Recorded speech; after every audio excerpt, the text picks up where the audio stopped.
Ranking non-clinical jobs for clinicians, S tier. This is one of the most common roles that I see people go into, and I think most clinicians that like working with people but are just maybe sick of the patient bedside interaction are inherently good at this and well suited for this role. Still have a lot of patient impact, but without the burnout. B tier.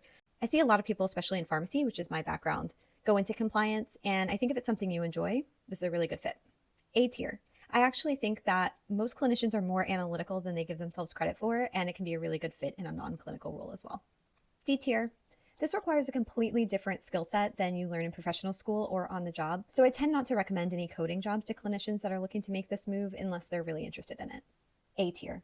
Clinicians tend to be really great at managing projects and managing outcomes. I like to think that every patient is a project, and on some level, clinicians have all driven results in an area, whether that be quality, patient outcomes, etc. D tier.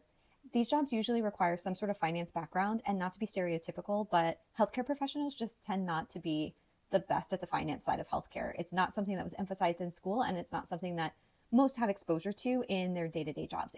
E tier. This is what I do, and I highly recommend it. I just don't always recommend it as people's first transition from clinical care because it can be quite the steep learning curve. S tier. Most clinicians have done some sort of people management and have done some sort of operational workflow management and improvement to people that know clinical workflows and know how they should function. These are the most common types of jobs that I highlight on my job board weekly. If you have any others that you have questions about, let me know in the comments and I'll rate those too.